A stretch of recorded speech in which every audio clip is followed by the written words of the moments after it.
You might have the perfect team, but you have people in the wrong seat. We do have the personality tests for everyone. All of us are different. We all have different strengths and even weaknesses.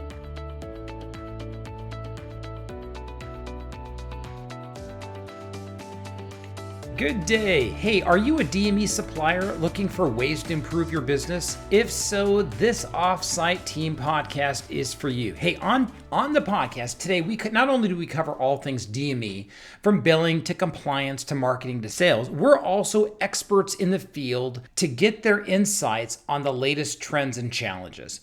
One of the interesting things that April and I have noticed when talking about, because what do? We work with Offsite team members, which in other words is virtual Filipino workers. But what's interesting, I understand people listening to this podcast think, well, yes, we're going to be hiring someone from the Philippines. They're all the same, aren't they? Like April, everyone on the team is the exact same, right? As I say that with all sarcasm. No, everyone is not the same. Everyone's different. Just like in the United States, across we're based out of Yakima, Washington. We have, let's say, about 40 workers. All 40 workers are drastically different. Our offsite team in the Philippines, everyone is drastically different. Correct. So what do? How do we figure out who the right person is for the right job, April? What are we going to do? It could be a problem. Yeah, so definitely, which is why we do have the personality tests for everyone. So everyone has to go through it. We want to make sure that we know. We test all of our team members because everyone's different. So anyways, hey, on today's podcast, whether you're a seasoned pro or just starting out, April and I with the Offsite Team podcast, we have something for you. So in other words, today, we're going to help you tune your business up to the next level. So, previously we've talked about how to build oxygen contents, maintenance, and kind of what happens at the 5-year mark. Well, today, we're going to go over the personality profile on things such as the Myers-Briggs, Working Genius, DISC, VARK, supercalifragilisticexpialidocious. I'd love to see that transcribed on the screen. But everyone has a different personality. And before some of you guys, I already have you at personality tests. Other of you are already about to turn off the podcast because you say, you know what, you should not throw anyone into one side or the other. We're all the same. Well, guess what? We're not the same. All of us are different, and we all have different strengths and even weaknesses. I know what mine are, and I can work around my weaknesses because I know what my weaknesses are. What worries me is certain companies will say, well, we don't do any sort of tests. That should really scare us as employers if someone says, I'm not going to do any tests, because what that tells me is you do not know where your blind spot is. April, there's a number of personality tests we can talk about. Which one do you want to talk about first? Or what is your personal favorite? Mine would be the DISC personality. So the DISC. Well, so what the DISC personality is now, can you tell me what it is, or do you want me to you can go ahead. Detail what it is? Okay. So here's the DISC. The DISC is commonly known it stands for dominance, influence, steadiness, and compliance. And most people will have a primary and a secondary. So when giving someone the DISC personality test, you need to kind of generally know where they fall and what their natural personality is. So let's start with D. What's a dominant person? A dominant person is someone who just say whatever they want. Yeah. So who might be a dominant person? I can name few, but I won't. How about one? You. Okay, you're right. You've run into a high D, and they'll just tell you what's on their mind. I'll say, hey, April, this is how things are going to go. D's are great on one side. You always know what a D thinks, because you can say, hey, Eric, what do you think about ice cream? I think vanilla is the best kind of ice cream in the world, and this is the way it is. There's almost usually no arguing with the D, even if us D's are wrong. D's are wonderful because a D, we just get things done really, really quickly. Sometimes we'll fire, aim, and then aim. And the problem with that is we might need to shoot 3 times to get it right. So the advantage for someone who's high on the D would be they get things done really, really fast. The downside is sometimes we leave kind of a mess behind us, and that is what you see with myself. So I am high D. I'm like 99 out of 100 on the DISC personality profile. So the second category is what was called an high I, or a high influencer, or influencer. Yeah, you know you've run across an I when you do not have a party unless you have someone who is an I there. They are your prototypical cheerleader. They are usually an extrovert. They just love to influence other people. So not only do we use the DISC personality profile with our team and all of our workers, we also use this to sell within our team. Because if you're selling to a D, you have about 5 minutes to close that sale. An influencer, let's say you're selling them a lift chair or an oxygen or a wheelchair, they want to feel good about that purchase. You better give them balloons, hypothetically speaking, or whatever that might look like. So an I typically is about 25% of the population. They love to have a party. Next is your S. What does S stand for, April? Steadiness. Steadiness. Now, how do you know you have a steady person on your team? Do you know this? Based on my experience, I've seen that the team members that are okay, those that have been doing the same thing and they're okay with it. You haven't heard anything from them. No. Steady people hate conflict. Typically, if you're curious if someone's steady, I have a question. You might say, hey, April, where do you want to go out to lunch? What might the steady person say? Whatever you like. Well, whatever you'd like. A lot of people will say, oh, I never get in arguments. So the advantage of a steady person is these are typically great people to have on your team because they don't cause a lot of problems. Now, the downside is they're not necessarily fixing problems either. You're going to give them something to do, and they're going to do the same thing over and over and over again. Steady people tend to make up about 40% of the workforce. And we do these tests in the United States as well as in the Philippines. And the fascinating thing is we pretty much have the same demographic on the US side as we do in the Philippines as well too, which is fascinating. Okay, and the last is C, which stands for compliance. Now tell me, if someone's a high C, what are they like, April? They're by the book. Yeah, they are by the book. I mean, you give them the Medicare LCD, they can quote you line, exactly what it means, where to put the comma. I have a love-hate relationship with C's because C's on one side keeps our billing team squeaky clean. But the problem with C's is sometimes you do not move fast enough because they are all about following the rules. So I'm not sure if I've ever asked you this. If you were to build a bridge, let's say we're going to build a bridge from this side of the river to the other side of the river.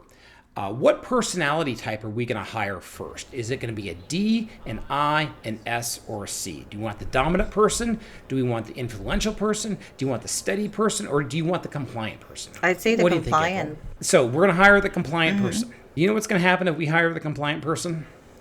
You would know this if you lived in the United States because we have lots of compliant people in government. Everything would be done by the book and it would never get done. Literally, they would have committee meeting after committee meeting after committee meeting. Now, let's say, okay, so good guess. It's not compliant. Who would you hire next? It's not compliant. Then the dominant? The dominant, you know what? Guess what would happen? That bridge would be done in about a month.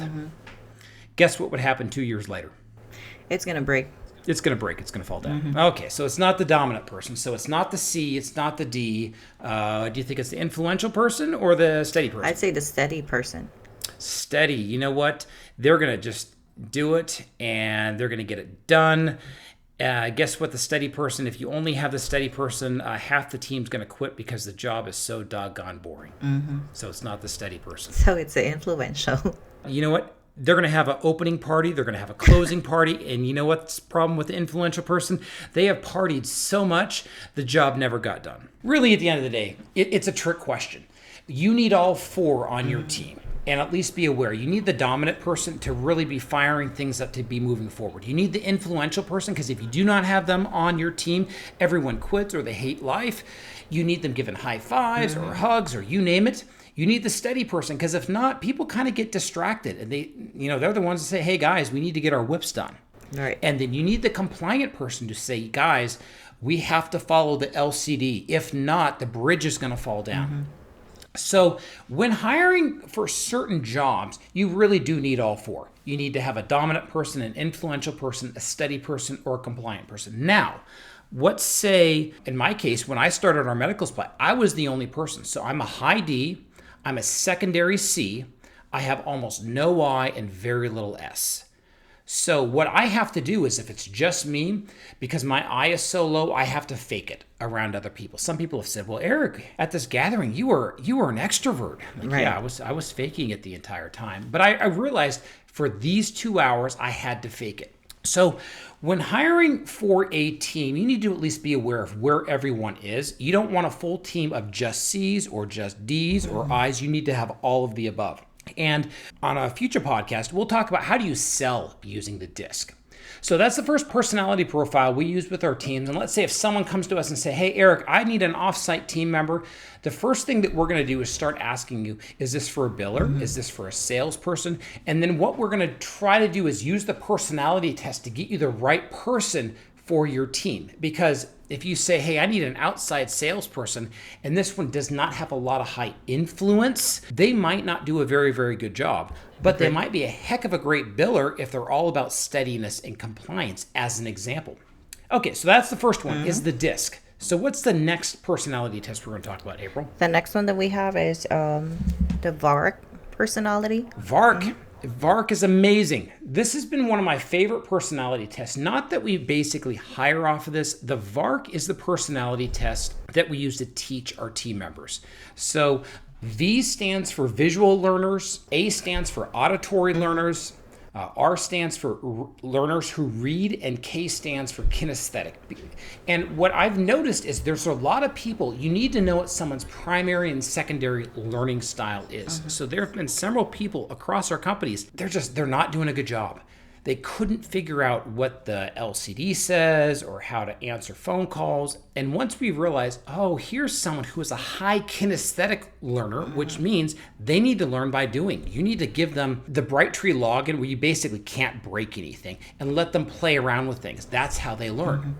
Other people, they love to learn by reading. I learn by listening. This is why I'm such a great, I love listening to podcasts because it allows me to think in my head, what are other people saying? Auditory learners. And then visual learners, these would be learners who learn by watching others, watching videos.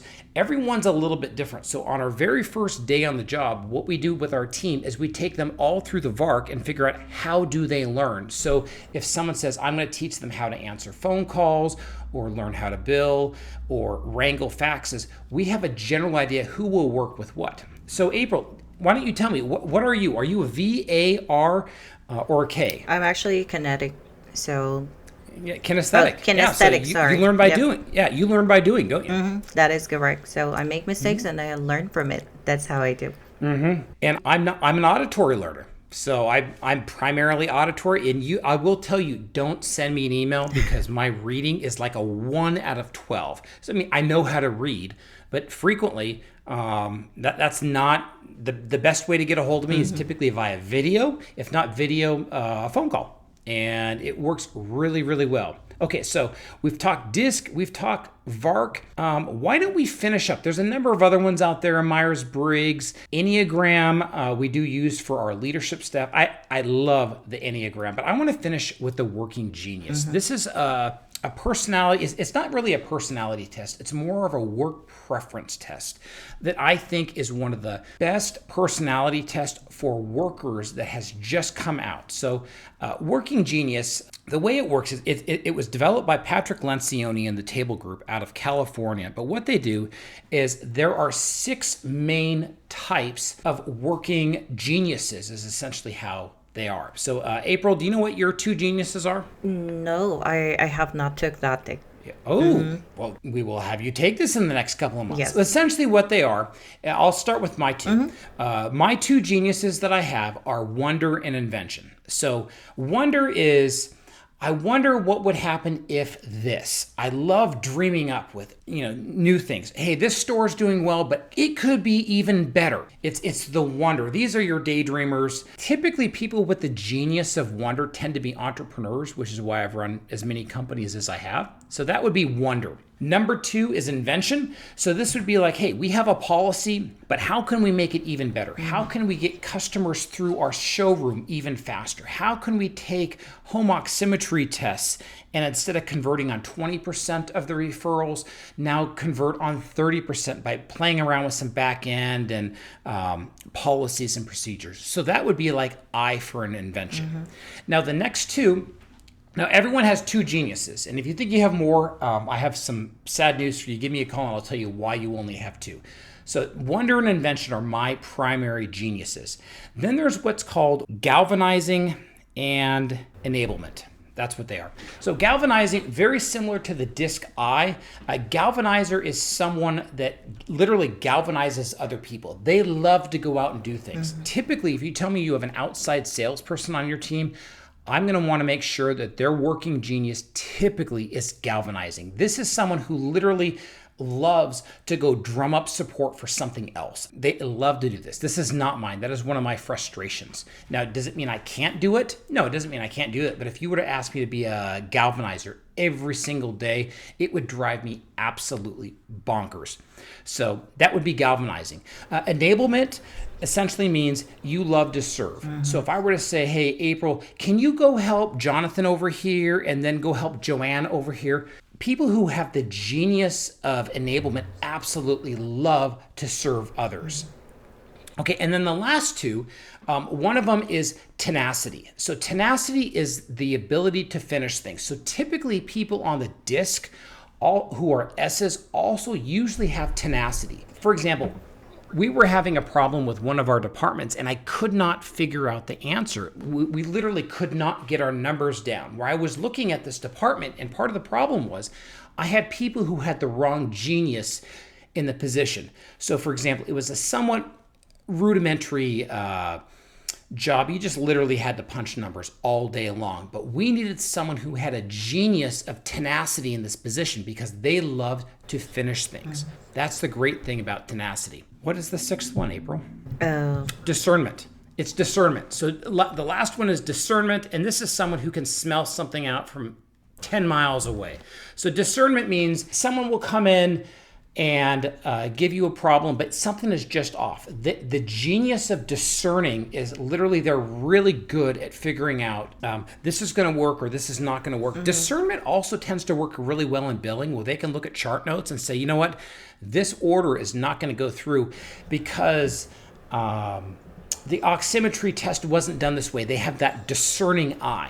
So everyone does have to do all six of the working genius, but what you want to have is you want people working in their genius because they then can do their job all day long. So for example, if you ask me, two of my frustrations are discernment and galvanizing. I can do discernment, I can do galvanizing. However, if you ask me to do that all day long, I'm going to quit in about 6 months because it's just going to be so exhausting for me. If you ever wonder what your genius is, this is typically what you like to do when you get home. So for example, April, after you're off work, at the end of the day, of those six, what do you like to do when you're at home on your own free time? I do have the discernment. Discernment? So you're looking at things, this will work or this won't work? And you probably like doing that, don't you? That might be, we'll find out when you take the test in the next month or two, we'll find out if one of your geniuses is discernment. So literally, I knew my genius was wonder because like when I went home, I'm still wondering, I wonder if we do this, or I bet you if we invented it this way. Typically, your genius is what you do in your spare time. I'm not going to go, oh, gee, let's discern something if I don't have to. It's going to be an area that I want to do, which is why I typically you'll know what your genius is because it's what you do in your spare time.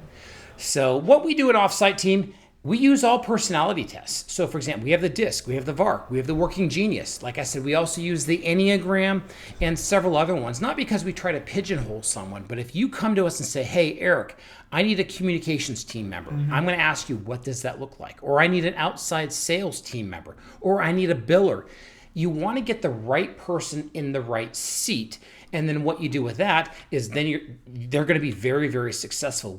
We've noticed not only in our business, but typically when there are problems is when you put the wrong person in the wrong seat. It just does not work. What's an example of that you've thought of, April, where it's like, hey, I thought this person was going to be great, but then we put him there and it didn't work. What comes to your mind? Actually, during the training, It's the personality test is very good. We have this one team member who's not very good when it comes to training, and then we were like trying to figure out, we've done this and then we've done that, but let's go ahead and take a look at the personality test. That way we can check whether his kinesthetic, or does he loves reading. And then we found out that he was just like me. Give me the hammer, I'll build it. If I made a mistake, then I will learn. He was a kinesthetic worker, Yes, wasn't he? He is. And it was funny because I remember you came to me, he's like, Yes. Eric, I think we might have to fire so-and-so. I'm like, really? He was so highly recommended when he came to us. And we were just like, what did we do wrong? Right.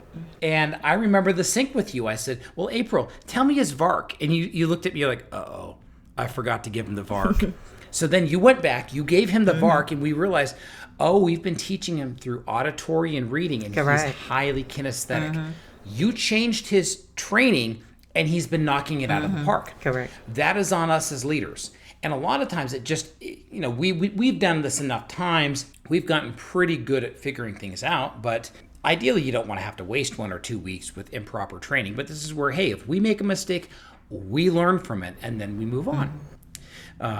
But yeah, it's been really, really fascinating. There's a lot of people like that. And it's just, hey, are you a reader? Visual, you name it. So that's a really, really good example. But hey, if you want to know more about personality tests and the offsite team, or even your on-site team in the United States, I love to take these tests, work with your team. You might have the perfect team, but you have people in the wrong seat. So that is something that we can do as well too for your team. But until then, if you have further questions about the Offsite team, how we can help you, go to offsiteteam.com and go ahead and reach out to us. But until then, what's our podcast on next week, April? That would be what happens after the year-end deductible, copay, and out-of-pocket maximum. You're going to tell me you want more of my money, aren't you? Deductibles, copays, out-of-pocket max limits. Oh, boy. Hey, but you know what? We're going to have another good year next year, and we're going to talk about that. So that is next week. And until then, hey, I hope you all have a very, very good day. And thank you for listening to the Offsite Team Podcast.